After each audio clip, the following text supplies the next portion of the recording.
Ravindra Singh ji party. धन्यवाद सभापति महोदय, मुझे आपने बोलने का मौका दिया। और सबसे बड़ी चीज, विश्वविद्यालयों से जुड़ी हुई चर्चा चल रही है, कुल गुरु की बात चल रही है। गुरुर ब्रह्मा गुरुर विष्णु गुरुर देवो महेश्वराय गुरुर साक्षात परब्रह्म तमसे श्री से गुरुवे नमः। गुरु की जब बात करते हैं तो अपने आप में बहुत बड़ी एक छवि होती है। कुल गुरु की चर्चा चल रही है, कुलपति की जगह हम कुल गुरु का नाम ले आ रहे हैं। मैं स्वागत करता हूं आपका, आप ले आए, बहुत बढ़िया काम कर रहे हैं। मेरे से पहले माननीय भरतपुर से आने वाले सदस्य ने कई सारी चीजें कही। सही बात है कि साहब यूजीसी आपको वैलिड करेगी नहीं करेगी, क्या पता कल के समय में कुलगुरु कहीं पे साइन करते हैं, वो डिग्री अगर कैंसिल हो गई तो क्या होगा।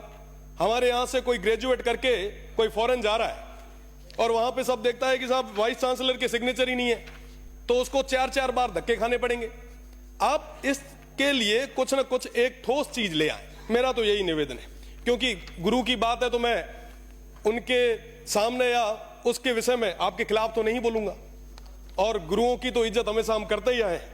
गुरु गोविंद दोनों खड़े काके लागू पाए, बलिहारी गुरु आपने गोविंद दियो बताए। बहुत बड़ा नाम है, आप करें, स्वागत है आपका। पर मेरा निवेदन है कि आप विश्वविद्यालयों के बारे में भी सोचें। मैं जोधपुर यूनिवर्सिटी में 2019 से लेकर 22 तक छात्र संघ का अध्यक्ष रहा, खूब बार धरने दिए, प्रदर्शन किए। एक बार की मैं आपको बात बता रहा हूं कि पिछली बार पेंशनर जो है, जो लगभग अपना पूरा जीवन वहां पे निकाल के आते हैं, वो सारे लोग बुजुर्ग, हरिमोहन जी साहब सबसे वरिष्ठ हैं।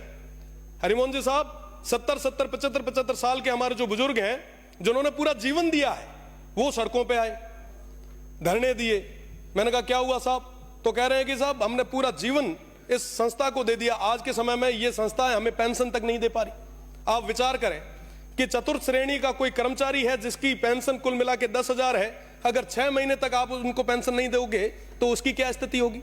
होली दिवाली हमारे लिए गई है, हमारे लिए तो खूब सारे लोग आते होंगे मिठाइयां लेके, उनके लिए, उनके बच्चों के लिए, पोतों के लिए मिठाई कौन ले जाएगा, क्या स्थिति होगी। तो कहीं ना कहीं फाइनेंशियल क्राइसिस के अंदर हमारी सारी यूनिवर्सिटीज फाइनेंशियल क्राइसिस से गुजर रही है। हम उसको अपलिफ्ट कैसे करें, उसके बारे में चर्चा करने की ज्यादा जरूरत है। अब बात करें स्टाफ की, यूनिवर्सिटी के अंदर सारे प्रोफेसर्स के पद खाली पड़े, असिस्टेंट प्रोफेसर्स के पद खाली पड़े, टीचिंग नॉन टीचिंग के सारे पद खाली पड़े, कोई बात करने के लिए तैयार नहीं है।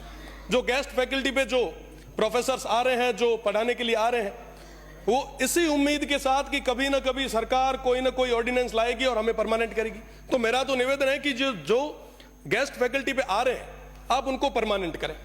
नॉन टीचिंग के जो स्टाफ है, लगभग काफी लोग तो ऐसे हैं जिन्होंने पूरा जीवन दे दिया, अभी तक वो टेम्परेरी है, उन लोगों को आप परमानेंट करें। साथ ही साथ मैं स्टूडेंट्स की बात करूं, आप बहुत एक्टिव हैं, माननीय मंत्री जी बहुत लांठा है। आपसे तो मेरा ये निवेदन है कि आप उन यूनिवर्सिटीज में, उन हॉस्टल्स में, उन विद्यार्थियों के साथ में एक एक दिन, एक एक रात गुजार के आए। आप वहां की हॉस्टल्स की स्थिति देखें, वाकई लगेगा स्टूडेंट्स को कि हमारे माननीय मंत्री जी बहुत एक्टिव हैं। आप वहां पे जाएंगे तो देखेंगे कि साहब हमारे पास क्वालिटी की कोई कमी नहीं है, कोई कमी नहीं है। बहुत ब्रिलियंट स्टूडेंट हमारे यहाँ पे।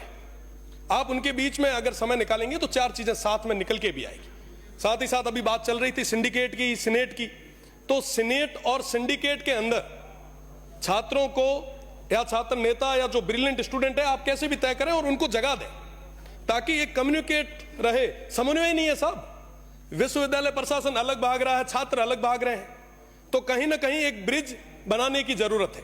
मेरा निवेदन है कि आप इस बारे में भी सोचें। साथ ही साथ मैं स्पोर्ट्स की बात करूंगा साहब। आज के समय में यूनिवर्सिटीज का स्पोर्ट्स हम बात कर रहे हैं साहब, पंजाब हरियाणा में इतने खिलाड़ी बाहर जा रहे हैं, इतना बढ़िया बढ़िया परफॉर्म कर रहे हैं। हमारे स्टूडेंट्स को क्या हुआ साहब, वो इसलिए खेल नहीं पा रहे हैं कि साहब उनके पास ना तो पूरे संसाधन है, ना वहां पे पूरे शिक्षक है। मेरा निवेदन है कि अपन इस बारे में हमें बात करनी पड़ेगी। आज एआई का जमाना आया है, टेक्निकल चीजों का जमाना आ गया है। हमारे बच्चे आज के समय में ग्रेजुएट होके बेरोजगार होते जा रहे हैं। एक लंबी फेरियस्त हमारे पास, एक दिनों दिन ये आंकड़ा बढ़ता जा रहा है। साहब हमें विचार करना पड़ेगा कि हम जिस ओर जा रहे हैं क्या वो रास्ता सही है। साथ ही साथ मेरा तो यही विशेषकर निवेदन माननीय मंत्री जी से रहेगा कि आप वहां जाएं। साथ ही फीस का मामला है, बहुत बड़ी चीज है, बहुत गंभीर समस्या है माननीय सभापति जी। मैं उस छात्र संघ का अध्यक्ष भी रहा, छात्रों के बीच में काम करने का मुझे मौका भी मिला। वेस्टर्न राजस्थान की सबसे बड़ी यूनिवर्सिटी थी, मैं वहां देखता था कि साहब ग्रामीण परिवेश से जो आने वाला विद्यार्थी है वो अपनी ग्रेजुएशन के साथ साथ तैयारी भी करता है। कई सारे हमारे भाई ऐसे हैं जो कहीं ना कहीं काम भी कर रहे हैं, पार्ट टाइम जॉब भी कर रहे हैं। आप उन पे फीस बहुत ज्यादा तरीके से बर्डन डाल रहे हैं। आप विचार करें कि पिछले 2 साल पहले मैं एक बार देख रहा था, अखबार देख रहा था, उसमें लिखा हुआ आया कि साहब 4 गुना हमने फीस बढ़ा दी। इस तरीके से अगर हम फीस लाते गए तो साहब ग्रामीण परिवेश से आने वाला वो विद्यार्थी है वो कहां जाएगा, वो कैसे तैयारी करेगा? तो कहीं ना कहीं उनके हितों के बारे में भी सोचने की जरूरत है।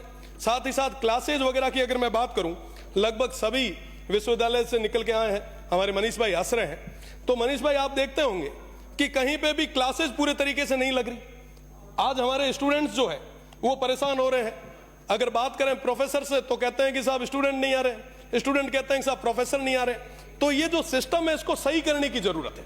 और मैं दावे के साथ कह रहा हूं कि अगर हमने समय रहते इस सिस्टम को सही नहीं किया तो कोलैप्स हो जाएगा ये सिस्टम। आज के समय में हम यहाँ पे जितने भी सदस्य बैठे हैं, कई सारे हमारे जो वरिष्ठ सदस्य हैं वो छात्र संघ से जीत के आए हैं और निश्चित रूप से छात्र संघ चुनाव जो है वो बहुत ज्यादा जरूरी। मैं सभापति महोदय आपके माध्यम से सरकार का ध्यान आकर्षित करना चाहूंगा, अगर छात्र संघ चुनाव नहीं होते तो पश्चिमी क्षेत्र के, पश्चिमी राजस्थान के उस रेगिस्तानी क्षेत्र से निकल के मेरा जैसा एक जो मध्यम परिवार से आने वाला विद्यार्थी है वो यहाँ पे नहीं बैठ पाता। तो निश्चित रूप से आप लोग भी सारे लगभग हम एक लोअर मीडियम फैमिली से आते हैं। यहाँ पे मनीष भाई बैठे हैं, माननीय बायतू से आने वाले सदस्य हैं, शेरगढ़ से आने वाले सदस्य हैं, कई सारे हमारे लोग। ये तो मैं राजस्थान यूनिवर्सिटी की और जोधपुर यूनिवर्सिटी की बात कर रहा हूं, उसके साथ ही साथ सुखाड़िया से आने वाले हमारे माननीय कृपलानी जी भी बैठे हैं। तो निश्चित रूप से ये छात्र संघ चुनाव होंगे तो नए युवाओं को राजनीति में आने का एक मौका मिलेगा। और निश्चित रूप से अगर आपको लग रहा है कि साहब चुनाव सही नहीं हो रहे तो आप उसके ऊपर कहीं ना कहीं 4 नियम ज्यादा लगाएं, लॉ एंड ऑर्डर को मेंटेन करने के लिए फोर्स ज्यादा लगाएं, पर छात्र संघ चुनाव कराएं ताकि नए युवाओं को आगे आने का मौका मिले। साथ ही साथ मेरा एक जो विशेष निवेदन आपसे मैं वापस माननीय मंत्री जी से करूंगा कि ये जो टेम्परेरी स्टाफ जो लगे हुए हैं टीचिंग और नॉन टीचिंग के, उनको आप परमानेंट जरूर करें। नई एक्टिविटीज को बढ़ाने के लिए हम प्रयास करें। वहां पे कैरियर काउंसलिंग की बहुत ज्यादा जरूरत है। आज के समय में कोई भी कैंपस के अंदर कैरियर काउंसलिंग के लिए नहीं आ रहा। विद्यार्थी हैं, ग्रेजुएशन कर लेते हैं, ग्रेजुएशन होने के बाद में कहीं ना कहीं दर दर की ठोकरें खाने पे मजबूर हो रहे हैं। अगर आप ये चीजें करवाएंगे तो निश्चित रूप से हमारे युवाओं को एक नई जगह मिलेगी। साथ ही साथ अभी चर्चा चल रही थी वाइस चांसलर और रजिस्ट्रार की। साहब मुझे कहते हुए बड़ा दुख होता है, माननीय भरतपुर से आने वाले सदस्य ने तो खुल के नहीं कहा, पर मैं सामने एक पट्टी लगी हुई देख रहा हूं, उस पर लिखा हुआ है कि भैया जो बोल रहे हो सत्य बोलो। और मैं सत्य बोल रहा हूं कि जो बड़ी अटैची लाता है उसको वाइस चांसलर बनाते हैं। वाकई जो ये कोई भी हो, कोई भी राज आया, चाहे पक्ष हो चाहे विपक्ष हो, निश्चित रूप से जो जितनी बड़ी अटैची लाता है उसको बड़ी यूनिवर्सिटी का चार्ज दे दिया जाता है। आप विचार करें, क्या वाकई वो बड़ी अटैची वाले कुलगुरु जैसे पद पे बैठने लायक है क्या? आप साहब बात करें रजिस्ट्रार की, कुलपति की, साहब ये तमाम लोग जो हैं इनको तो विश्वविद्यालय में अपना टेन्योर निकालना है। कुलपति का टेन्योर 3 साल का होता है, वो बड़ी अटैची दे के आते हैं, उनको तो ये लगता है कि साहब 3 साल में कैसे वापस इकट्ठा करें और जाएं। साहब इस दौर में सबसे बड़ा नुकसान किसको हो रहा है? हमारे इस प्रदेश को हो रहा है, हमारी आने वाली पीढ़ी को हो रहा है। आखिर उसका गुनहगार कौन है? अगर हमारे युवाओं और हमारी इस शिक्षा नीति को पूरी तरीके से खत्म किया जा रहा है तो इसका गुनहगार कौन? गुनहगार हम लोग यहां पे बैठे हुए 200 के 200। क्योंकि साहब ये चीज हो रही है, हम देख रहे हैं, पर भी हम चुप बैठे हैं, हम मौन बैठे। आखिर कब तक चलेगा ऐसे? साहब इन यूनिवर्सिटीज को बचाएगा कौन? हमारी इस शिक्षा की जो नीति है, ये जो संस्थाएं हैं, इनको बचाएगा कौन? बचाने के लिए लोगों ने हमें भेजा यहाँ पे, और माननीय मंत्री जी बिना तो हाथा जोड़ी करे थोरो है कि साहब आप इस ओर देखें, वरना वाकई ये सिस्टम लैप्स हो जाएगा। साहब रजिस्ट्रार और वाइस चांसलर को कोई लेना देना नहीं है, वो ठोक ठोका के अपने घरों घर चले जाते हैं। वो बेचारे जो नीचे बैठे स्टाफ है वो दुख के आंसू रोते हैं। वो कहते हैं कि साहब हम हमारी व्यथा कहां है, किसके आम? साहब कोई बात सुनने के लिए तैयार नहीं है, इनकी बड़ी बड़ी पहुंच है। मेरा तो निवेदन है कि आप एक एक दिन आप सर्किट हाउस में मत रुकिए, आप यूनिवर्सिटीज में रुकिए। उन युवाओं के बीच में नवाचार आएगा साहब, नए क्वालिटीज के लड़के आगे आएंगे, आपके लिए रिसर्च करने वाले लड़के आपको मिलेंगे, आप तो उनको आगे लाएं। निश्चित रूप से आप जो आज कुल गुरु का जो कर रहे हैं, मैं आपको धन्यवाद देता हूं, पर कुल गुरु के साथ साथ यूनिवर्सिटी को अपलिफ्ट कैसे करें उसके लिए भी बात करें। हमारी कॉलेजेस के अंदर आज के समय में ज्यादातर प्रोफेसर्स के पद जो है वो खाली पड़े, आप उनको भरे। साहब घना बेरोजगार आ रही, बहुत बड़ी गातो नहीं मीना, बड़ा हुआ ना, अपलिफ्ट करो। बहुत बहुत धन्यवाद। जय हिंद, जय भारत।